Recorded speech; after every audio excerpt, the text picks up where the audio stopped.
March 15 రోజు BRS party leader అయిన X Telangana chief minister అయిన కేసీఆర్ గారి కుమార్తె ఎమ్మెల్సీ కవిత గారిని ఢిల్లీ లిక్కర్ స్కామ్లో లంచాలు ఇచ్చినందుకు ఈడీ అధికారులు అరెస్ట్ చేయడం జరిగింది. ఈ అరెస్ట్ జరిగిన 6 రోజుల్లో అంటే నిన్న అరవింద్ కేజ్రీవాల్ను కూడా ఈడీ అధికారులు అరెస్ట్ చేశారు. ఆమ్ ఆద్మీ పార్టీ నేత, ఢిల్లీ చీఫ్ మినిస్టర్, గోవా, పంజాబ్లో ప్రభుత్వాలను స్థాపించిన పాన్ ఇండియా లెవెల్లో ఆమ్ ఆద్మీ పార్టీని లీడ్ చేస్తున్న అరవింద్ కేజ్రీవాల్ను కూడా ఇదే లిక్కర్ స్కామ్లో లంచాలు తీసుకున్నందుకు అరెస్ట్ చేశారు. కవిత లంచమిస్తే అరవింద్ కేజ్రీవాల్ కిక్ బ్యాక్స్ తీసుకున్నాడా? కేజ్రీవాల్ను అరెస్ట్ చేయడానికి కవితను ఎరగా వేశారా? ఢిల్లీ లిక్కర్ స్కామ్ అంటే ఏంటి అనే విషయాలు డీటెయిల్డ్గా పాయింట్ వైజ్గా ఒక సగటు మనిషి కూడా అర్థమయ్యే విధంగా సింపుల్గా చెప్తా. अरविंद केजरीवाल का अरेस्ट भारतीय जनता पार्टी की और प्रधानमंत्री नरेंद्र मोदी जी की एक राजनीतिक साजिश है. प्रधानमंत्री नरेंद्र मोदी जी को अगर किसी एक नेता से डर लगता है तो वो नेता अरविंद केजरीवाल. కట్ చేస్తే ఇయర్ 2020 భారత్ యొక్క క్యాపిటల్ సిటీ అయిన ఢిల్లీ 32 జోన్స్గా డివైడ్ అయి ఉంది. ఈ 32 జోన్స్లో 27 లిక్కర్ షాపులు ఉండేవి. ఢిల్లీ రాష్ట్రాన్ని ఆమ్ ఆద్మీ పార్టీ పాలిస్తోంది. చీఫ్ మినిస్టర్గా అరవింద్ కేజ్రీవాల్ ఉన్నారు. Deputy chief minister and excise మినిస్టర్గా మనీష్ సిసోదియా ఉన్నారు. ఇయర్ 2021లో ఈ 27 లిక్కర్ షాపులు ప్రభుత్వం యొక్క కంట్రోల్లో ఉండేవి. దాదాపు అన్ని లిక్కర్ షాప్స్ ప్రభుత్వ ఆధీనంలో ఉన్న సమయంలో మందును బ్లాక్లో అమ్మడం, లిక్కర్ మాఫియా, కల్తీ మందును అమ్మడం వంటి పనులు ఎక్కువయ్యాయి. ఢిల్లీ ప్రజలకు 27 బెల్ట్ షాపులు సరిపోలేదు, ఇంకా మందు అవసరమయ్యేది. బ్లాక్ మార్కెట్లో మందును అమ్మడం, కొనడం ఎక్కువైంది. దీంతో కల్తీ వ్యాపారం కూడా పెరిగింది. దీన్ని గ్రహించిన ఆమ్ ఆద్మీ ప్రభుత్వం లిక్కర్ షాపులను, బెల్ట్ షాపులను ప్రైవేటీకరణ చేసింది. లిక్కర్ సెల్లింగ్ బిజినెస్ నుండి ప్రభుత్వం తప్పుకుంది. ప్రైవేట్ వ్యక్తులకు లిక్కర్ షాప్ లైసెన్స్ ఇవ్వసాగింది. ఢిల్లీలోని ప్రతి ఒక్క మున్సిపల్ వార్డులో 2 నుండి 3 లిక్కర్ షాప్స్కు లైసెన్స్ ఇవ్వడం మొదలుపెట్టింది. దీంతో మందు కొనడానికి ప్రజలు ఎగబడ్డారు. ఈ కొత్త లిక్కర్ పాలసీ ద్వారా ఢిల్లీ ప్రభుత్వ ఖజానా 27% పెరిగింది. అంటే దాదాపు 8,700 కోట్లకు పెరిగింది. ఇక్కడి వరకు బాగానే ఉంది. ఇప్పటి వరకు ఢిల్లీ లిక్కర్ పాలసీ గురించి, ప్రైవేట్ లిక్కర్ షాపుల గురించి ఎవ్వరికీ ఎటువంటి అనుమానం రాలేదు. గేమ్ మొత్తం మారింది మే 2022లో. ఇక్కడ నుండి జాగ్రత్తగా చూడండి. మే 2022లో ఢిల్లీ ప్రభుత్వం ఒక స్టెప్ ముందుకు వెళ్ళి లిక్కర్ పాలసీని రివైజ్ చేసి కొన్ని కొత్త రూల్స్ను ప్రవేశపెట్టాలి అనుకుంది. ఆ కొత్త రూల్స్ ఏంటి అంటే, ప్రైవేట్ లిక్కర్ షాపులు లిక్కర్ను కస్టమర్ ఇంటి వరకు వెళ్ళి డెలివర్ చేసే ఆప్షన్ను ఇవ్వాలి అనుకుంది. లిక్కర్ షాప్స్ను రాత్రి 3 గంటల వరకు ఓపెన్ చేసే ఆప్షన్ను ప్రపోజ్ చేసింది. లిక్కర్ను డిస్కౌంట్లో ఇచ్చే ఆప్షన్ను కూడా ప్రపోజ్ చేయడం జరిగింది. ఈ రివైజ్డ్ లిక్కర్ పాలసీ ఢిల్లీ యొక్క చీఫ్ సెక్రటరీ అయిన ఐఏఎస్ నరేష్ కుమార్ దగ్గరకు వెళ్ళింది. ఈ నరేష్ కుమార్ అనే వ్యక్తి ఒక ఐఏఎస్ ఆఫీసర్, చదువుకున్నవాడు. చీఫ్ సెక్రటరీ నరేష్ కుమార్ ఈ పాలసీ మొత్తాన్ని చదివి ఈ మొత్తం పాలసీలో ఎక్కడో తేడా కొడుతోంది అని గ్రహించాడు. ఈ పాలసీలో ఇర్రెగ్యులారిటీస్ ఉన్నాయి, ప్రపోజల్ ల్యాప్సెస్ ఉన్నాయి, ఇష్టం వచ్చిన వాళ్లకు ఇష్టం వచ్చినట్లు బెల్ట్ షాపుల లైసెన్సులు ఇచ్చారు అని తన కన్సర్న్స్ను రేస్ చేస్తూ ఒక రిపోర్ట్ను 3 పంపాడు. ఆ 3లో ఒకరు ఎక్సైజ్ డిపార్ట్మెంట్ను లీడ్ చేస్తున్న మనీష్ సిసోదియా గారు, రెండో వ్యక్తి ఢిల్లీ చీఫ్ మినిస్టర్ అరవింద్ కేజ్రీవాల్ గారు, మూడో వ్యక్తి అతి ముఖ్యమైన వ్యక్తి ఢిల్లీ లెఫ్టినెంట్ గవర్నర్ అయిన బీజేపీ నాయకుడైన వినయ్ కుమార్కు ఈ రిపోర్ట్ను సబ్మిట్ చేయడం జరిగింది. చీఫ్ సెక్రటరీ ఇచ్చిన రిపోర్ట్లో ఏముంది అంటే, మనీష్ సిసోదియా లిక్కర్ పాలసీలో గవర్నర్కు తెలియకుండా మార్పులు చేర్పులు చేశారు అని, 144 కోట్ల ఇంపోర్ట్ ఫీను ఎవ్వరికీ తెలియకుండా మాఫీ చేశాడు అని రిపోర్ట్లో మెన్షన్ చేశారు. Delhi excise rules 2010 and the transaction of business rules 1993 అనే చట్టం ప్రకారం గవర్నర్కు తెలియకుండా ఏదైనా పాలసీలో మార్పులు చేర్పులు చేయడం చట్టరీత్యా నేరమని క్లియర్గా మెన్షన్ చేసి ఉంది. సిసోదియా చట్టాన్ని ఉల్లంఘించాడు అని చీఫ్ జస్టిస్ రిపోర్ట్ ఇచ్చాడు. అంతేకాకుండా Manish Sisodia private liquor shop ఓనర్స్కు ఫేవర్స్ ఇచ్చాడు. ఒక బియర్కు విధించే 50 రూపాయల ఇంపోర్ట్ పాస్ ఫీజును వేవ్ ఆఫ్ చేశాడు. దీనివల్ల రాష్ట్రానికి నష్టం జరిగింది. లిక్కర్ షాప్ లైసెన్స్ ఇచ్చేటప్పుడు లంచాలు తీసుకున్నారు, లీవరేజెస్ ఇచ్చారు అని రిపోర్ట్లో మెన్షన్ చేసి ఉంది. చీఫ్ సెక్రటరీ సబ్మిట్ చేసిన ఈ రిపోర్ట్ పెద్ద దుమారాన్నే లేపింది. దీంతో సిబిఐ రంగంలో దిగింది. 15 మంది ప్రభుత్వ అధికారులపైన, గవర్నమెంట్ సర్వెంట్స్ పైన కేసెస్ బుక్ అయ్యాయి. ఈ ఎఫ్ఐఆర్లో A1 లిస్ట్లో ఢిల్లీ డిప్యూటీ సీఎం మనీష్ సిసోదియా పేరుంది. ఢిల్లీ లిక్కర్ స్కామ్లో 2 ఎఫ్ఐఆర్లు నమోదయ్యాయి. ఫస్ట్ ఎఫ్ఐఆర్ సిబిఐ నమోదు చేసింది. ఫస్ట్ ఎఫ్ఐఆర్లో ఏముంది అంటే, లిక్కర్ షాప్ కోసం బిడ్ చేసిన లోయెస్ట్ బిడ్డర్స్ ప్రభుత్వ అధికారులకు, రాజకీయ నాయకులకు లంచాలు ఇచ్చారు అని మెన్షన్ చేసి ఉంది. సెకండ్ ఎఫ్ఐఆర్ ఈడీ నమోదు చేసింది.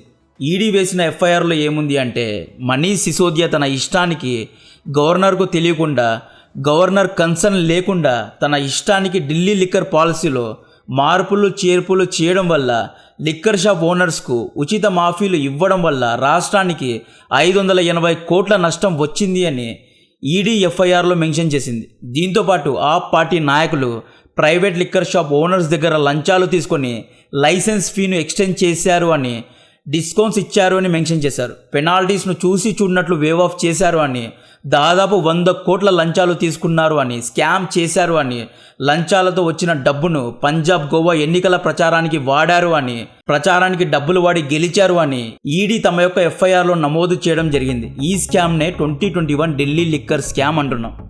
ఫిబ్రవరి 2023లో ఈ కేసు మీదనే ఎక్సైజ్ డిపార్ట్మెంట్కు హెడ్ అయిన మనీష్ సిసోదియాను అరెస్ట్ చేయడం జరిగింది. సిసోదియాతో పాటు ఈ కేసులో లంచాలు తీసుకున్న 14 మందిని కూడా అరెస్ట్ చేశారు. ఈ 14 మందిలో ఆప్ కమ్యూనికేషన్ ఇన్ఛార్జ్ అయిన విజయ్ నాయర్ కూడా ఉన్నారు. ఈడీ ప్రధాన ఆరోపణ ఆమ్ ఆద్మీ పార్టీ ప్రభుత్వం హోల్సేల్ లిక్కర్ షాప్ లైసెన్స్ను ఒక బడా పవర్ఫుల్ సౌత్ గ్రూప్కు ఇవ్వడానికి 100 కోట్ల లంచం తీసుకుంది అని. ఈ సౌత్ గ్రూప్ ఎవరు అంటే దక్షిణ భారత రాష్ట్రాలకు చెందిన కొంతమంది బడా రాజకీయ నాయకులు, పవర్ఫుల్ వ్యక్తుల సమూహాన్నే సౌత్ గ్రూప్ అని ఈడీ ఎఫ్ఐఆర్లో మెన్షన్ చేయడం జరిగింది. ఈ సౌత్ గ్రూప్లో కేసీఆర్ గారి కుమార్తె కవిత పేరు కూడా ఉంది. ఒక రకంగా ఈ సౌత్ గ్రూప్లో కవిత గారే మెయిన్ లీడ్ అంటున్నారు. Delhi private liquor shop licence కోసం బ్యాటింగ్ చేసిన పవర్ఫుల్ సౌత్ గ్రూప్లో కవిత గారితో పాటు ఒంగోలు ఎంపీ మాగుంట శ్రీనివాసులు రెడ్డి గారి కుమారుడు రాఘవ్ మాగుంట గారు, పి శరత్చంద్ర రెడ్డి గారి కుమారుడు పివి రామ్ ప్రసాద్ రెడ్డి ఉన్నారు. ఈయన హైదరాబాద్ బేస్డ్ అరబిందో ఫార్మా కంపెనీకు కో ఫౌండర్గా ఉన్నారు. ఈ సౌత్ గ్రూప్కు ఆ ప్రభుత్వం హోల్సేల్ షాప్లో షేర్స్, రీటైల్ షాప్స్ లైసెన్స్ పెద్ద మొత్తంలో ఇచ్చింది అని, దీనికి బదులుగా కవిత సౌత్ గ్రూప్ అరవింద్ కేజ్రీవాల్కు, మనీష్ సిసోదియాకు 100 కోట్ల లంచం ఇచ్చారు అనేదే ఈ మొత్తం ఇష్యూ. లంచం ఇచ్చారు అన్న కారణం మీదే మార్చి 15వ రోజున కవిత గారిని అరెస్ట్ చేయడం జరిగింది. యాక్చువల్లీ ఈ ఇష్యూలో పెద్ద చేప అరవింద్ కేజ్రీవాల్. ఈడీ అరవింద్ కేజ్రీవాల్కు ఎన్నోసార్లు సమన్స్ పంపింది. ఈడీ విచారణకు రావాలి అని కోరింది. దీనికి కేజ్రీవాల్ కావాలనే బీజేపీ నన్ను టార్గెట్ చేస్తోంది, కావాలనే నన్ను స్కామ్లో ఇరికిస్తోంది అని చెబుతూ వచ్చాడు. ఏప్రిల్ 2023 నుండి ఈడీ అధికారులు కేజ్రీవాల్కు సమన్స్ పంపుతూనే ఉన్నారు. కేజ్రీవాల్ డిలే చేసుకుంటూ వచ్చాడు. దాదాపు 9 సార్లు పంపారండి. మార్చి 16వ తేదీ మొన్న కూడా ఇంకొక సమ్మన్ను పంపడం జరిగింది. ఫైనలీ నిన్న ఈడీ అధికారులు కేజ్రీవాల్ను సౌత్ గ్రూప్తో లంచం తీసుకున్న నేరం మీద అరెస్ట్ చేశారు. ప్రైవేట్ లిక్కర్ షాప్ ఓనర్స్కు, సౌత్ గ్రూప్కు లాభం చేకూరే విధంగా లిక్కర్ పాలసీను తయారు చేశారు. ఈ మొత్తం పాలసీ అనేది కేజ్రీవాల్ కనుసన్నలోనే జరిగింది, కేజ్రీవాల్ అనుమతితోనే జరిగింది. ఈ కేసుకు సంబంధించి అరెస్ట్ అయిన వారు కీ విట్నెసెస్ పలుసార్లు అరవింద్ కేజ్రీవాల్ పేరును తమ యొక్క స్టేట్మెంట్స్లో మెన్షన్ చేశారు అని ఇన్వెస్టిగేషన్ అధికారులు చెబుతున్నారు. ఈడీ అధికారులు కూడా తమ యొక్క రిమాండ్ నోటీసెస్లో, చార్జ్ షీట్స్లో కేజ్రీవాల్ పేరును మెన్షన్ చేయడం జరిగింది. ఈడీ చేసిన ఇన్వెస్టిగేషన్లో ఏమని తేలింది అంటే ఇండో స్పిరిట్ అనబడే private liquor shop owner Sameer Mahendru అనే వ్యక్తిని కేజ్రీవాల్తో పర్సనల్గా మీటింగ్ జరిపించడానికి ఆప్ కమ్యూనికేషన్ మినిస్టర్ అయిన విజయ్ నాయర్ ట్రై చేశాడు. ఫేస్ టు ఫేస్ మీటింగ్ కుదరకపోవడంతో అరవింద్ కేజ్రీవాల్ సమీర్ మహేందుతో వీడియో కాల్ చేశాడు. వీడియో కాల్లో అరవింద్ కేజ్రీవాల్ సమీర్ మహేందును తన బిడ్డ లాంటి వాడు అని చెప్పాడు. సమీర్ను నేను నమ్ముతాను అని చెప్పినట్లు క్లియర్గా రికార్డ్ అయి ఉంది. సౌత్ లాబీకు చెందిన రాఘవ్ మగుంట కూడా తన తండ్రిగారు కేజ్రీవాల్ను కలిసి లిక్కర్ పాలసీ గురించి డిస్కస్ చేసినట్లు స్టేట్మెంట్ ఇవ్వడం జరిగింది. కవిత గారు కూడా తన స్టేట్మెంట్లో అరవింద్ కేజ్రీవాల్ పేరును బయట పెట్టిందా లేదా అనే విషయాలు క్లియర్గా తెలియవు. కవిత గారు అరెస్ట్ అయిన తర్వాతే కేజ్రీవాల్ను కూడా అరెస్ట్ చేశారు. సో డాట్స్ ఎక్కడో కనెక్ట్ అవుతాయి. నిన్న ఈడీ అధికారులు అరవింద్ కేజ్రీవాల్ ఇంటికి వెళ్ళారు. ఎవరిని లోపలికి అనుమతించలేదు. ఆ పార్టీ నాయకులైన ఆతిషి మరియు సౌరభ్ భరద్వాజ్ కేజ్రీవాల్ ఇంటికి చేరుకున్నారు. బట్ ఈడీ అధికారులు కేజ్రీవాల్ను అరెస్ట్ చేసి జైలుకు తీసుకువెళ్లారు. తర్వాత అతిషి ఏమన్నారు అంటే మేము సుప్రీంకోర్టులో పిటిషన్ వేశాము, సుప్రీంకోర్టు నుండి తీర్పు రాకముందే మా నాయకుడిని అరెస్ట్ చేశారు, ఇది డెమోక్రసీకు విరుద్ధంగా ఉంది అన్నారు. జైలులో ఉన్నా కూడా ఢిల్లీకు చీఫ్ మినిస్టర్గా అరవింద్ కేజ్రీవాల్ గారే ఉంటారు అని అతిషి అన్నారు. ఈయన రిజైన్ చేయరు, సీఎంగానే ఉంటారు అన్నారు. ఈ ఢిల్లీ లిక్కర్ స్కామ్ కేసు అనేది 2021లో ఒక చిన్న పాలసీ నుండి మొదలయ్యి చీఫ్ సెక్రటరీ ఇచ్చిన రిపోర్ట్ నుండి దుమారంగా మారి చిన్న ఎలుకను పట్టుకోవడానికి వెళ్తే పెద్ద పులి దొరికినట్లు ఈడీ అధికారులకు అరవింద్ కేజ్రీవాల్ దొరికాడు. సుప్రీంకోర్టు ఈ కేసు గురించి ఏమని తీర్పు ఇస్తుందో కామెంట్ చేయండి.